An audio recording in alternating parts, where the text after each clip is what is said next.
నమస్తే, నేను మీ గోపి. Welcome back to our channel. ఈరోజు మనతో వచ్చరికి సీనియర్ జర్నలిస్ట్ జగదేవ్ గారు ఉన్నారు. సార్ నమస్తే సార్.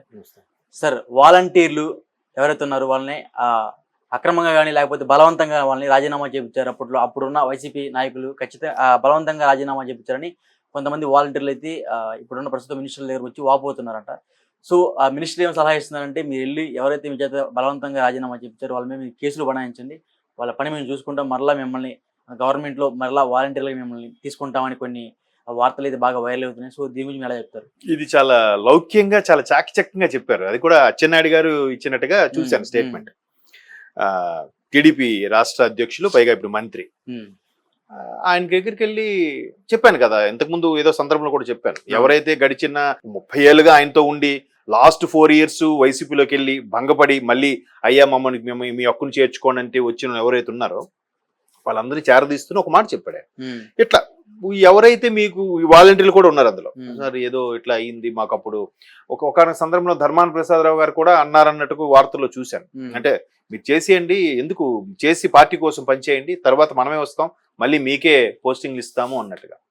వైసీపీ ప్రభుత్వం కూడా ఏమని డంకా బజాయించిందంటే, ఎంతసేపు నెక్స్ట్ మేమే వస్తాం, మిమ్మల్ని చూసుకుంటాం, మీకు ఈ భిక్ష పెట్టింది ఎవరు, వైసీపీ కదా, అలాంటప్పుడు మీరు రాజీనామా చేసి కష్టపడి పని చేయాలి.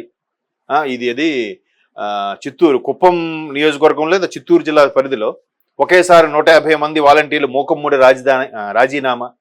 ఎందుకు మూకమ్మూడికి 150 మంది? ఇప్పుడు వాళ్ళ దాంట్లో ఉన్నప్పుడు ఒక పార్టీకి కొమ్ము కాయకూడదు, ఒక పార్టీ కోసం పని చేయకూడదు. మరి బయటకు వచ్చేస్తే అప్పుడు పార్టీకి పని చేయొచ్చు అని చేసేసారు, నెక్స్ట్ ఇదే వస్తుందని. ఇప్పుడు వాళ్ళందరూ ఏ మొహం పెట్టుకొని మళ్ళీ వచ్చి అడుగుతారు? అటువంటి వాళ్ళు అడగలేరు. కానీ ఇటువైపు ఈ ఉత్తరాంధ్ర సంబంధించి వీళ్ళు కొంతమంది ఎవరైతే ఇట్లా కొంతమంది నాయకులు ప్రోద్బలంలో మీరు చేసేయండి అని చూసుకుంటా అన్నారో, వాళ్ళు వచ్చినప్పుడు చాలా శుతిమెత్తగా చెప్పారు, ఇది లౌక్యం అంటే, ఇది రాజకీయం అంటే. ఎలా చెప్పారు? మిమ్మల్ని ఎవరైతే బలవంతంగా మీరు కొంతమంది రాజీనామా చేయలేదు, తెలుసు కదా, ఇప్పటికీ కొంతమంది చేయలేదు. మేము ఏ పార్టీకి కాదు, మేము సర్వీస్ చేయాలనుకుంటున్నాం, చేస్తున్నాం. ఎందుకంటే ఎలక్షన్ కమిషన్ ఏదైతే పథకాల గురించి ఆపిందో పెన్షన్లు కూడా ఇవ్వలేదు వెళ్ళి. మరి అటువంటి వాళ్ళు అప్పుడు గుర్తు రాలేదు ఈ వాలంటీర్లకి? వెళ్ళి ఇవ్వచ్చు కదా, తప్పేముంది? రాజీనామా బలవంతం చేశాడు, చేయొద్దు, ఫోన్ చేశాడు, సరే మేము తీసుకెళ్ళి ఇస్తామని ఏదో ఇవ్వచ్చు కదా, చేయలే. కావాలని అంటే తీవ్రత తెలియాలి, అయ్యే చంద్రబాబును బ్యాడ్ చేసేయాలనే కాన్సెప్ట్ లో అక్కడ కూడా ప్లే చేశారు. బట్ అది వర్కౌట్ అవ్వలే. అయితే ఇక్కడ ఏం జరుగుతుంది, వాళ్ళు ఎవరెవరైతే రాజీనామా చేశారో వైసీపీ ఎక్స్ పర్సన్ అనుకోండి, నువ్వు చేసేరా, ఎందుకు చూసుకుంటాను అన్నా అనుకోండి. ఇప్పుడు వెళ్ళి ఏమంటాడు, ఆ నెలలు అడుగుతాడు, అన్నా నువ్వు చెప్పే కాబట్టి చేసేసామన్నా, ఇప్పుడు మాకు ఇప్పించండి అన్న. ఆడు చూసే కదా రాలేదు గవర్నమెంట్, ఏం చేస్తాం, వస్తుందేమో అనుకున్నాను అంటాడు. ఇప్పుడు వీళ్ళు ఏం చెప్పారు, ఎవరైతే మీకు బలవంతంగా చేయించారో వాడి మీద కంప్లైంట్ ఇవ్వండి, ఇప్పుడు వాడి కేసు బుక్ అవుతుంది, వీడు సేఫ్గా మళ్ళీ జాయిన్ అవుతాడో లేదో, ఇట్లా ఇరికించారుగా. అది లౌక్యం అంటే. అనవసరంగా స్టేట్మెంట్లు ఇచ్చేసి మేము ఖచ్చితంగా ఒకవేళ వాళ్ళకి ఏది చేసినా కూడా వాళ్ళు చేసిన పనులకి, గతంలో వైసీపీ చేసిన ప్రభుత్వం చేసిన పనులకి, కొంతమందిలో వ్యక్తులు కొంతమంది చేసిన పనులకి పొరపాటున వాళ్ళ మీద ఇష్యూ చేసిన కక్ష సాధింపు, కడిగిన ముత్యంలా వస్తాం, న్యాయమే గెలుస్తుందని పిడికిలు బిగించి మరీ చెప్తున్నారు. చేసిన తప్పును ఒప్పుకోవట్లే ఎవడైనా సరే. ఇది ఒక ఫ్యాషన్ అయిపోయింది. అమ్మ జైలుకి వెళ్తే ఇది క్రేజ్ పెరిగిపోతుంది అనుకుంటున్నారు చాలా మంది.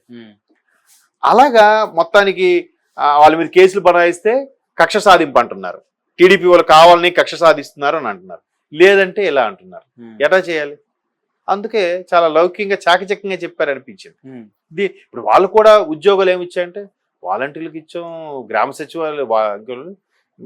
సచివాలయం ఉద్యోగులు ఏదో రిక్రూట్ చేసాం, 15 లక్షల మంది 15,000 మంది ఏదో చెప్పారు కదా, ఇవన్నీ ఉద్యోగులేనట. దానికి ఏ లెక్క లేదు, జమ లేదు, వాళ్ళకు ఒక ఉద్యోగిగా ఒక దాన్ని ఏమంటారు, అపాయింట్మెంట్ లెటర్లు ఏమీ లేదు అంతే. మరి ఇది కూడా లెక్క చూపించుకోవచ్చుగా. ఇట్లా అంటే నేను మొన్న ఇప్పుడు 2008 డిఎస్సిలో సెలెక్ట్ అయిన వాళ్ళని, 98 డిఎస్సిలో సెలెక్ట్ అయిన వాళ్ళని కూడా మొన్న పోస్టింగ్లు ఇచ్చారా? మొన్న ఒక 6 months బ్యాక్ 98 డిఎస్సి వాళ్ళకి ఇచ్చారు, 2 years బ్యాక్ 2008 డిఎస్సి వాళ్ళకి ఇచ్చారు. దాంట్లో కూడా గ్యాంబ్లింగ్ ఉంది తెలుసా మీకు? వాళ్ళకి సాల్ట్ అని ఏదో స్కీమ్ ఉంది, SALT, ఓకే. దాని ఎక్స్పాన్షన్ గుర్తులేదు నాకు. దానికి ఆ పథకం కింద వీళ్ళకి ఉద్యోగాలు ఇస్తున్నాము, వీళ్ళకి ఫుల్ పే స్కేల్ పే చేస్తున్నాము అని చెప్పి వరల్డ్ బ్యాంక్ నుంచి తీసుకొని గ్రామీణ విద్యని అభివృద్ధి చేస్తున్నాను అన్నట్టు తీసుకొని వీళ్ళకి ఇచ్చింది 25,000 30,000 ఇస్తూ మిగతాదంతా మళ్ళీ స్వాహా. అది కూడా ఇప్పుడు ఎవరెవరైతే మనకి పోస్టింగ్ వచ్చిందో అందులో 10లో 8 మంది వీడు చాలా ఇది చేశాడండి, ఈ సీఎం బాగా ఇది చేశాడని అనుకున్నాను. ఒక ఇద్దరు మాత్రం మళ్ళీ గొర్రెలు ఉన్నాయి అందులో. ఎట్లా అంటే ఆయన మాకు జాబ్ ఇచ్చాడు రా, నా గ్రాట్యుటీ అంతా ఆయన మీద పెడతాను రా అని కూడా చెప్పాడు. ఆయన మొన్న చెప్పాను, బాబు ఇగో చూడు, ఇది ఏం చెప్పింది కాదు, మా ఉపాధ్యాయులోనే ఒక సీనియర్ ఉపాధ్యాయుడు చెప్పింది ఇవన్నీ అని. ఇట్లా చాలా ఎన్నో జరిగాయి అనమాట. అలా అందులోనే వాలంటీర్ది కూడా కొంత సమస్య. అంటే వాలంటీర్లకి శాలరీ పెంచుతారని వీళ్ళు షిఫ్ట్ అవుతున్నారా, లేకపోతే ఆ పనులు జరగాలని షిఫ్ట్ అవుతున్నారా? రెండు ఉన్నాయి, స్వామి కార్యము స్వకార్యం అన్నట్టు. ఎలాగూ వీళ్ళు 10,000 ఎంతో చేస్తామన్నారు.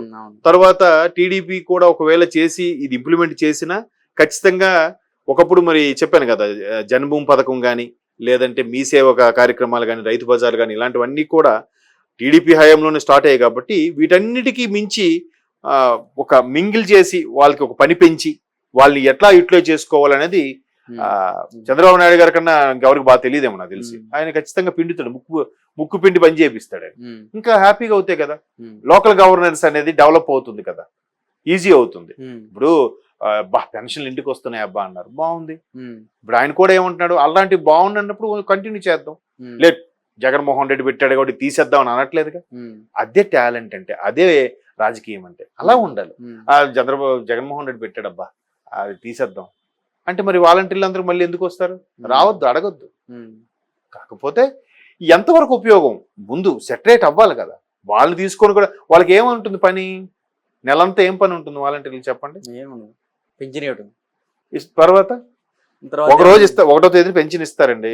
మిగతా 29 రోజులు అంటే 29 రోజులు కాకుండా ఓవరాల్ ఇయర్ మొత్తం చెప్తున్నా, ఏమన్నా ఫీజు రీయింబర్స్మెంట్ సంబంధించిన కానీ లేకపోతే ఏదైనా డెత్, బర్త్ సర్టిఫికెట్ ఇట్లాంటి సర్టిఫికెట్ ఏమైనా ఇష్యూ చేసినప్పుడు ఉంటుంది.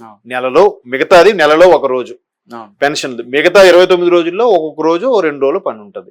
మిగతా మరి వాళ్ళకి ఎందుకు అంత ఇవ్వాలండి? దానికి కూడా మొదట్లో జగన్మోహన్ రెడ్డికి ఇలాగే వీళ్ళందరూ ఏదో మాట్లాడితే నేను పెట్టిన పోస్టులు మీరు ఏదో యాంటీగా విమర్శలు చేశాడు ఆయన, చాలా మంది ఫీల్ అయ్యారు. మళ్ళీ మీరు నేను ఇచ్చిన ఇది అన్నప్పుడు ఏదో మార్చి జనాలు మర్చిపోతుంటారు కదా, ఇవన్నీ కూడా ఇట్లా జరిగాయి. చూద్దాం మరి. ఒక విధంగా అచ్చెన్నాయుడు గారు ఇచ్చిన స్టేట్మెంట్ అయితే నాకు కూడా నేను చూడగా నవ్వుకున్నాను. భలే మెలికి పెట్టాడైనా, ఎవరైతే రాజీనామా చేయించమన్నారో వాళ్ళ మీద కేసు పెట్టమంటున్నారు కదా, కేసు పెట్టనివ్వండి. పెడితే ఒక దెబ్బకి 2 పెట్టలు అన్నట్టుగా ఒకటి కేసు పెట్టినట్టు అది అవుతుంది. వీడికి కూడా బయటకు అమ్మ నేను కేసు పెట్టాను, ఓకే సరే అమ్మ నీ పరిశీలన నేను తీసుకుంటాం, అయింది కదా, ఆ కేసు ప్రూవ్ అయింది అనుకోండి.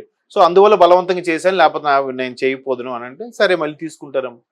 అప్పుడు ఆ వైసీపీ నాయకుడి మీద ఎలాగో కేసు ఫైల్ చేస్తే ఇటు దగ్గర అవుతాడుగా ప్రభుత్వానికి. Okay sir, thank you sir. Thank you.